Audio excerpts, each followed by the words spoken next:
بسم اللہ الرحمن الرحیم۔ بسم اللہ الرحمن الرحیم۔ السلام علیکم ورحمۃ اللہ وبرکاتہ۔ عزیز طلبہ، امید ہے آپ تمام احباب خیر و عافیت سے ہوں گے۔ آج مسند امام اعظم کا سبق نمبر 189 ہے، اور اس سبق کے اندر ہم احادیث کا ترجمہ اور تشریح پڑھیں گے۔ بیان الدعوات وبه قال حدثنا ابو حنیفة عن الہیثم عن ابی صالح عن ابی ہریرہ رضی اللہ تعالی عنہ عن النبی صلی اللہ علیہ وسلم قال من قال حين يصبح اعوذ بکلمات اللہ التامة 3 مرات لم يضره عقرب حتى يمسي، ومن قال حين يمسي لم يضره عقرب حتى يصبح، وفي رواية من قال اعوذ بکلمات اللہ التامات حين يصبح قبل طلوع الشمس 3 مرات لم يضره عقرب يومئذ، واذا قالها حين يمسي لم يضره عقرب ليلته۔ حضرت ابو ہریرہ رضی اللہ تعالیٰ عنہ سے مروی ہے کہ رسول اللہ صلی اللہ علیہ وسلم نے ارشاد فرمایا، من قال حين يصبح، جو شخص صبح کے وقت 3 مرتبہ اعوذ بکلمات اللہ التامہ کہہ دے، لم یضرہ عقرب، تو شام تک کوئی بچھو سے نقصان نہیں پہنچائے گا۔ ومن قال حین یمسی، اور جو شخص شام کے وقت یہ کلمات کہہ لے، لم یضرہ عقرب حین یصبح، تو صبح تک کوئی بچھو سے نقصان نہیں پہنچائے گا۔ اور اسی طرح ایک روایت میں ہے جس نے اعوذ بکلمات اللہ التامات جو ہے وہ صبح کے وقت میں طلوع شمس سے پہلے 3 دفعہ کہہ لیا، اس کو اس دن جو ہے وہ بچھو نقصان نہیں پہنچائے گا، اور جس نے شام میں کہہ دیا تو اس رات میں اس کو بچھو نقصان نہیں پہنچائے گا۔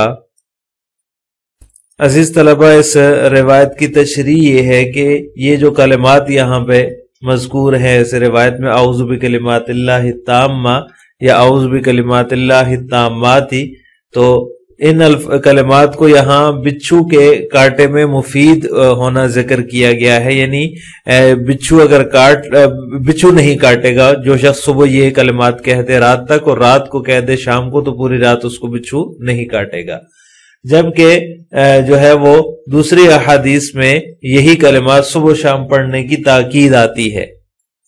یا تاکید کی گئی ہے، اور اس میں یہ ہے کہ ہر پریشانی اور تکلیف سے جو ہے وہ نجات کا ذکر ہے ان روایات کے اندر، کہ ہر پریشانی اور تکلیف سے نجات ملتی ہے۔ تو یہ ظاہری طور پر ایک تضاد ہے، تضاد کی صورت بن جاتی ہے۔ تو یہ جو حدیث ہے مسند امام اعظم کی، اس کا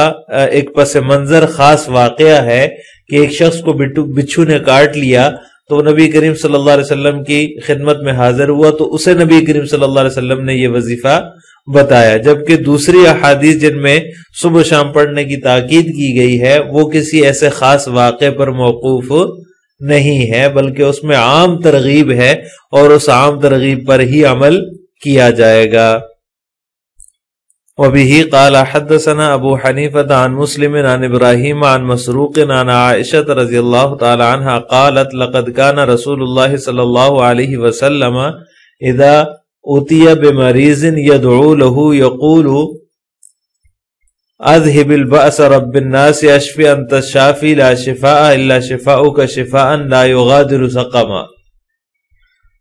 حضرت عائشہ رضی اللہ تعالی عنہ سے مروی ہے، وہ فرماتی ہیں کہ جب رسول اللہ صلی اللہ علیہ وسلم کے پاس کوئی مریض لایا جاتا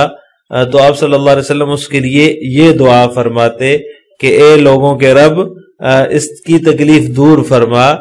اسے شفا عطا فرما، کیونکہ تو ہی شفا دینے والا ہے، تیری شفا کے علاوہ کوئی شفا نہیں دے سکتا، ایسی شفا لا یغادر سقما جو مرض کا نام و نشان بھی نہ چھوڑے۔ عزیز طلبہ، اس روایت کے اندر جو ہے وہ مریض کے لیے دعا کا ذکر ہے کہ جب آپ صلی اللہ علیہ وسلم کے پاس کوئی مریض لایا جاتا تو آپ اس کے لیے یہ دعا فرماتے، اور اس کو جو ہے وہ اس سے اس مریض کو تسلی ہوتی تھی۔ مریض کے پاس جا کر اس کی پریشانی میں اضافہ کرنا اور اسے ڈرا دھمکا کر اس کی پریشانی کو بڑھانا، یہ جو ہے وہ ہمارا شعار بن چکا ہے، ہماری ایک طرح سے خاندانی ذمہ داری بن چکی ہے، لیکن اسلام کی نگاہ میں اس کی کوئی حیثیت نہیں ہے۔ کسی بھی بیماری میں مبتلا شخص کو مایوس اور نا امید اسلام نہیں کرتا اور نہ ہی کسی کو اس کی اجازت دیتا ہے۔ اسلام کی تعلیم تو یہ ہے کہ جب بھی کسی مریض کی عیادت کے لیے جایا جائے تو اس سے ایسی باتیں کی جائیں جس سے اس کا دل بہل جائے اور وہ خاموشی اس کی جو ہے وہ ختم ہو جائے اور اس کے چہرے پر مسکراہٹیں پھیل جائیں، اس کی جو ضروریات ہیں ان ضروریات کی تکمیل میں اس کے ساتھ مدد والا معاملہ کیا جائے، اس کی ضروریات پوری کی جائیں، اسے ڈھارس بندائی جائے تاکہ اسے کچھ سہارا مل سکے، کچھ آسرا ہو، بجائے اس کے کہ اس کو ڈرا دھمکا کر بیماری میں یہ ہو جائے گا وہ ہو جائے گا، جس طرح ہم لوگوں کی عادت ہے۔ تو ایسا نہیں کرنا چاہیے، بلکہ اسلام کی تعلیم یہ ہے، جیسا کہ حدیث میں مذکور ہے، آپ صلی اللہ علیہ وسلم جو ہے مریض کے لیے یہ دعا فرمایا کرتے تھے، تو مریض کے لیے دعا کرنی چاہیے، اس کو تسلی دینی چاہیے، اس کے ساتھ ایسی باتیں کرنی چاہیے جس سے وہ اپنی بیماری کو بھول جائے، اور تھوڑی دیر کے لیے جب تک آپ اس کے پاس بیٹھے ہیں تو اس کو ایک آسرا ہو اور وہ بیماری کو بھول کر جو ہے وہ تھوڑی دیر کے لیے ذہنی سکون حاصل کر لے۔ تو مریض کے پاس جا کر اس کی پریشانی میں اضافہ نہیں کرنا چاہیے، بیماری سے اس کو ڈرانا نہیں چاہیے، بلکہ دعا کرنی چاہیے۔ وبه قال حدثنا ابو حنیفة عن عبد الله عن ابن عمر رضی اللہ تعالی عنہما قال قال رسول اللہ صلی اللہ علیہ وسلم ليس للمؤمن ان يذل نفسه قيل يا رسول الله وكيف يذل نفسه قال يتعرض من البلاء ما لا يطيق۔ حضرت ابن عمر رضی اللہ تعالیٰ عنہما سے مروی ہے، وہ فرماتے ہیں کہ رسول اللہ صلی اللہ علیہ وسلم نے ارشاد فرمایا، مسلمان کے لیے یہ مناسب نہیں ہے کہ وہ اپنے آپ کو ذلیل کرتا پھرے۔ قیل یا رسول اللہ، کسی نے پوچھا یا رسول اللہ وکیف یذل نفسہ، مسلمان اپنے آپ کو ذلیل کیسے کر سکتا ہے؟ قال یتعرض من البلاء ما لا یطیق، ان چیزوں کے پیچھے پڑے، فرمایا کہ ان چیزوں کے پیچھے پڑے جس کی وہ طاقت نہیں رکھتا۔ عزیز طلبہ، اس روایت میں یہ بیان ہوا ہے کہ ایسی چیزوں کے پیچھے پڑنا جس کی طاقت نہ ہو تو اپنے آپ کو ذلیل کرنے والی بات ہے، ایسی چیزوں کے پیچھے مسلمان کو نہیں پڑنا چاہیے۔ یہ جو حدیث ہے، اس حدیث کے دو مطلب ہو سکتے ہیں۔ نمبر یہ کہ نبی کریم صلی اللہ علیہ وسلم کا جو ہے وہ عبادات کے شعبے کو نمایاں کرنا مقصد ہے، جو عبادات کا شعبہ ہے اس کو خاص طور پر نمایاں کرنا مقصد ہے۔ تو اس صورت میں حدیث کا مطلب یہ ہوگا کہ انسان اتنی ہی عبادت کرے جتنی اس میں طاقت ہو، طاقت سے بڑھ کر عبادت بعض دفعہ بوجھ بن جاتی ہے، انسان کے لیے مشقت اور پریشانی کا سبب بن جاتی ہے، اور بعض لوگ اس کا مذاق بھی اڑاتے ہیں۔ اس کی مثال ایسے ہی ہے جیسے کسی شخص کے اوپر جو ہے وہ 5 من وزن لاد دیا جائے، حالانکہ وہ 1 من بھی بمشکل ہی اٹھا سکتا ہے، تو لوگ اس کی توہین اور تذلیل ہی کریں گے، اس پر آوازیں کسیں گے۔ تو ایسا کرنے سے منع کیا گیا ہے کہ عبادت بھی اتنی ہی کرنی چاہیے جتنی کی عبادت کی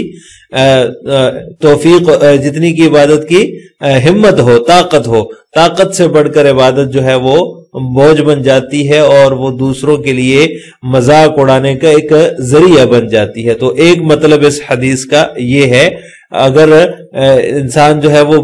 اپنی طاقت سے بڑھ کر عبادت میں لگ جائے گا تو وہ گویا کہ اپنے آپ کو ذلیل کرنے والی صورت ہے۔ دوسرا جو مطلب ہے اس حدیث کا وہ یہ ہے کہ نبی کریم صلی اللہ علیہ وسلم کا اس حدیث سے جو مقصد ہے وہ عمومی ہے، یعنی کسی خاص شعبے کے ساتھ متعلق نہیں ہے۔ تو اس صورت میں حدیث کا مطلب یہ ہوگا کہ انسان اپنی صلاحیت سے بڑھ کر کسی عہدے کو طلب کر کے لوگوں کی نگاہوں میں ذلیل ہوتا نہ پھرے، یعنی کہ اپنی جو اس کی طاقت ہے، جو اس کی صلاحیت ہے، اس سے بڑھ کر اگر کسی عہدے کو طلب کرے گا تو لوگوں کی نگاہوں میں وہ اپنے آپ کو جو ہے وہ ذلیل کر لے گا، اس لیے کہ اگر وہ عہدہ اور منصب جو ہے وہ اس کے تقاضوں کو پورا نہیں کر سکا تو لوگ اس کو جو ہے وہ حقیر سمجھیں گے، لوگوں کی نگاہوں میں وہ گر جائے گا اور اس کی جو عزت ہے وہ ذلت میں بدل جائے گی۔ تو لہٰذا دونوں صورتوں میں انسان جو ہے وہ اکثر بیمار پڑ جاتا ہے۔ یہ جو دونوں صورتیں ہیں، چاہے وہ عبادات والا شعبہ ہو یا پھر عمومی مقصد ہو، دونوں صورتوں میں انسان اکثر بیمار پڑ جاتا ہے جب اپنی طاقت سے، اپنی ہمت سے زیادہ کرنے کی کوشش کرتا ہے۔ تو اسی مناسبت سے اس حدیث کو کتاب الطب والمرضى کے اندر ذکر کیا گیا ہے کہ اپنے آپ کو مشقت میں ڈال کر بیمار نہ کرو اور ذلیل نہ کرو۔ جب اپنے آپ کو زیادہ مشقت میں ڈالو گے تو بیمار پڑ جاؤ گے، اس لیے اسی مناسبت سے اس حدیث کو اس کتاب کے اندر ذکر کیا گیا ہے۔ لہٰذا آج کے سبق کا خلاصہ یہ ہوا کہ ہم نے التعوذ بکلمات اللہ اور مریض کے لیے کیسے دعا کرے اور ان چیزوں کے پیچھے پڑنا جن کی انسان طاقت نہیں رکھتا، اس کے دو مطلب ہم نے پڑھے ہیں، ان سب کے بارے میں تفصیل پڑھی ہے۔ آخر میں آپ سے دو سوال ہیں۔ نمبر 1، التعوذ بکلمات اللہ التامہ کے الفاظ کیا صرف بچھو کے کاٹے میں مفید ہیں؟ نمبر 2، حدیث میں موجود مسلمان کے لیے مناسب نہیں کہ اپنے آپ کو ذلیل کرتا پھرے، اس کا ایک مطلب جو ہے وہ آپ نے ذکر کرنا ہے اور ان دونوں سوالوں کا جواب آپ نے کمنٹ باکس میں بتانا ہے۔ السلام علیکم ورحمۃ اللہ وبرکاتہ۔